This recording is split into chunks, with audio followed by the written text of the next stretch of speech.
Jadi tadi saya quite interested dalam perjalanan spiritual seniman-seniman. Jadi setiap seniman yang saya wawancara, saya akan tanya Ya. apakah spiritual awakening yang dia lalui dalam kerjaya dia orang. Sebab artis-artis ni sangat observant. Dan bila membuat sesuatu, dia menjiwai sesuatu itu. Okey. So kalau Prof boleh share your spiritual awakening, bagaimana agama menjadi pendorong motivasi atau pada Okey. seni. Dalam kaitannya dengan karya ya. Okey, saya melihat Estetika Timur dulu ya. Saya melihat Estetika Timur. Dan kenapa Estetika Timur? Itu yang paling menarik sekali. Jadi kalau dalam proses berkarya misalnya sebagai seorang individu, ya, dia membina kekuatannya ya berdasarkan kepada mungkin bidang keilmuan dia. Mungkin juga dilatari oleh belakang keagamaan dia, budaya dia dan sebagainya lah. Okey. Dan dalam proses yang besar, dia bukan melihat tradisinya. Misalnya, jadi kita tidak sebenarnya terbina dengan sendiri ya. Contohnya macam saya, membina imej-imej saya tu berdasarkan pada imej-imej tradisi. Tapi imej tradisi yang macam mana? Jadi maksudnya tu dalam imej-imej sendiri, imej tradisi itu sendiri pun dia bercerita tentang sesuatu. Contohnya kalau misalnya saya nak bercerita tentang alam semula jadi bagaimana saya nak mengaitkan diri saya dengan alam? Bagaimana saya nak mengaitkan diri saya dengan yang Allah ciptakan tadi? Apakah saya tidak terkagum misalnya ya? Contohnya dalam apabila saya melihat matahari. Dan ada kalau contoh melihat mentari senja di pantai. Kalau orangnya yang biasa melihat, barangkali dia akan melihat yang cantik saja. Cantik mentari, adanya sinarnya, cahaya dan sebagainya, kan warna-warnanya dan sebagainya. Tapi bagi kita melihat pula, kalau kita melihat dalam konteks agama, kita akan tercetusnya satu perkataan. Masya Allah, contohnya kan Subhanallah misalnya. Jadi maksudnya ada perkaitan di situ.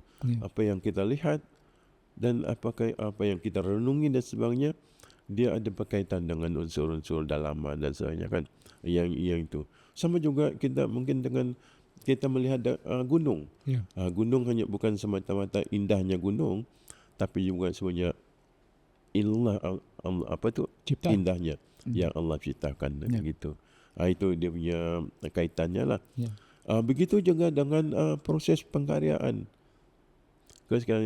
Kadang-kadang kita ada sebab tu akhirnya saya cuba bukan menemukan, saya cuba mencari proses pengkaryaan yang macam mana. Jadi saya fikir, saya kata kalau seni itu harus indah. Indah pun dikaitkan dengan indah dan cinta. Indah dan cinta. Indah dan cinta. Itu saya kata sempurna dan baik. Dan menyenangkan. Dan itu bermakna. Dan prosesnya ialah mesti beradab, berakhlak dan berhikmah. Untuk apa? Saya kata untuk mencari keridaan Allah. Untuk apa? Untuk redha. Kerana ya, gitu. Untuk mencari dia keridaan sebagai satu Allah. ibadah, saya kata sebagai satu ibadah dan untuk menuju keridaan Allah. Itu dah yang saya boleh simpulkan dah. Tapi itu masih dalam satu proses. Saya kata apakah saya menemukan atau tidak? Sebab tu saya katakan mungkin makna yang saya yang menyenangkan dan memakna itu masih tertimbus di dalam warna-warna, garisan-garisan, rupa-rupa dan sebagainya. Jadi insyaAllah mungkin itu ada satu dorongan yang kuat lah untuk saya menghasilkan karya di masa akan datang. Gitu. Soalan saya yang seterusnya berkenaan dengan pasaran.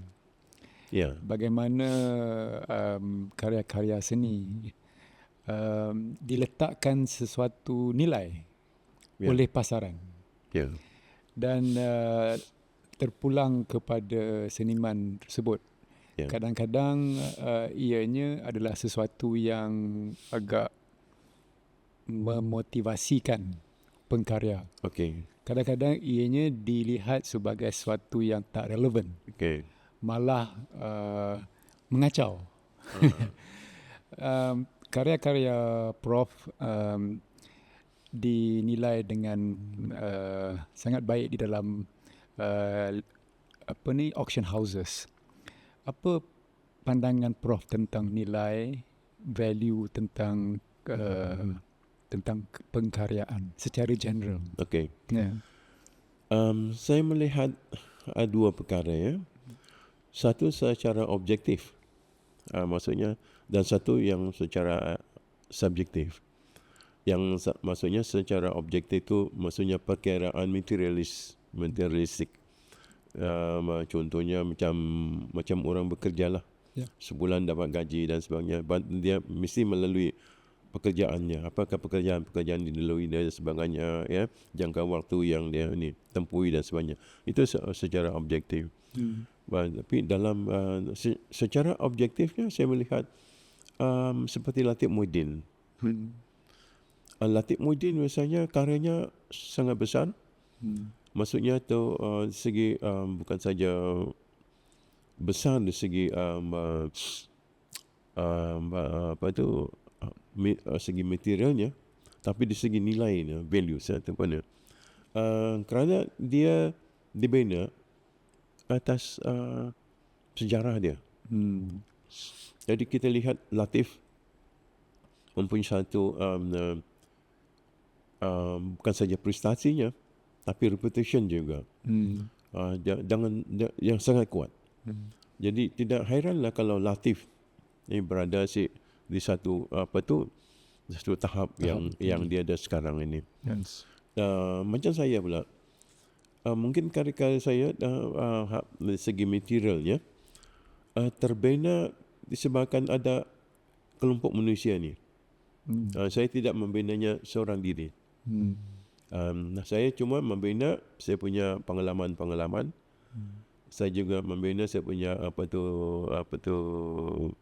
prestasi karya-karya saya dan sebagainya. But segi reputation maksudnya, reputation tidak dapat dibina oleh diri saya sendiri. Tapi saya memerlukan orang-orang sekeliling. Misalnya penulis-penulis pensejarah seni misalnya, pengkritik seni dan penulis yang boleh mengangkat saya. Itu. Jadi mereka lah yang membantu sebenarnya. Dan begitu juga dengan galleries, collector sebenarnya. Dan mereka ni lah yang membina saya punya nilai karya saya sebenarnya.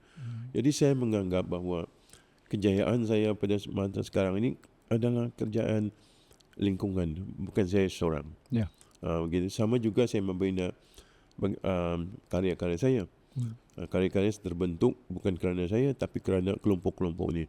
Ada guru-guru saya, ada pelajar-pelajar saya, ada idea sekeliling saya.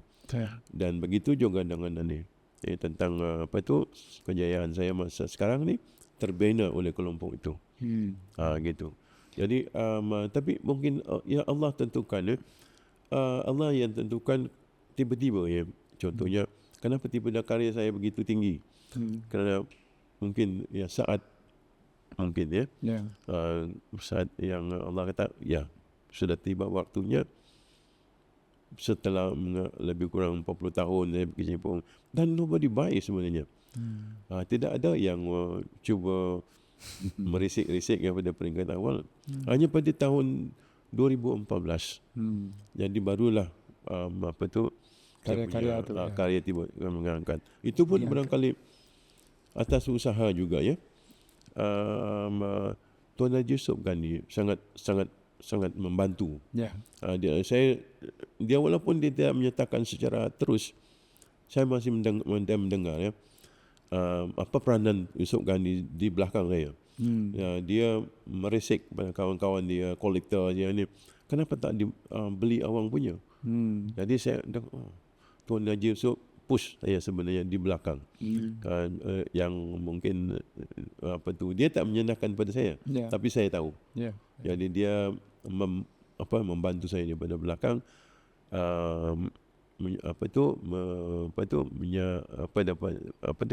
memberitahu pada dia punya collectors untuk membeli saya punya karya-karya saya. Ada tak Prof pengalaman yang pahit yang Prof ingat dalam sepanjang kerjaya ni? Oh, memang ada. Sewaktu saya jadi full time artist di Melaka, okey. Pada ketika itu harga lukisan hanya RM5. RM5. RM5 bayangkan RM5 Yes. Dan harapan kita setiap hari sekurang-kurangnya dapat RM5. Okey. Dan yang paling yang ini ialah bagaimana sekiranya lagi ini pengalaman. Dalam satu minggu terdapat kosong. Tiada yang jual. Kosong. Ya. Itu yang paling pahit sekali. Jadi dalam seminggu tu tak ada duit, maksudnya tu dia macam retak tau kita kita punya dada ni retak. Sebab masa tu saya dah ada keluarga. Gitu. Jadi dia tidak kecewa. Tapi dia membina kekuatan sebenarnya. Gitu. Sebab tu di sana kalau sebagai seorang full time artist, hari ni terjual 1, kena lukis 5. The next day malam nanti 5. Kalau tidak tak ada jualan untuk besok. The next day, The next day. Kalau jual 2 kena 10. 10. Kena increase dia punya ni. Baru ada karya yang mau dilihat.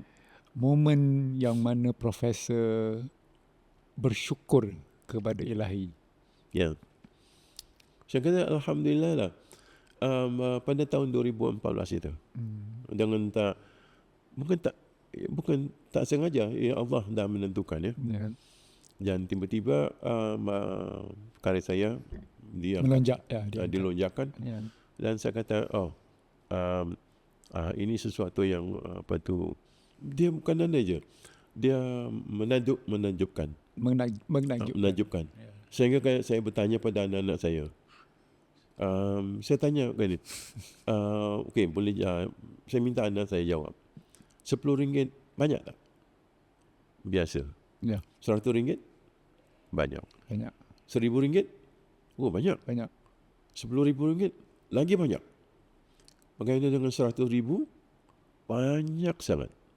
Daripada situ saya baru dapat menilai bahawa numbers itu menentukan sebenarnya. Rupanya itu banyak. Jadi yang selama ini saya tak biasa-biasa saja. Saya tidak terkagum pun apa yang ada tu. Ya, saya biasa-biasa saja. Maksudnya tu yang ada bagi saya. Saya bersyukur. Kalau RM10 ada. RM100 ada. Itulah yang saya maksudnya terima. Tapi bila sudah RM100,000, rupanya dia sudah menjangkau satu paras yang ini. Tapi dia tidak memberi keigauan pula dengan saya. Saya tidak mengigau. Tidak memberi igauan. Tidak memberi igauan. Biasa-biasa saja. Gitu. Itulah saat yang ini.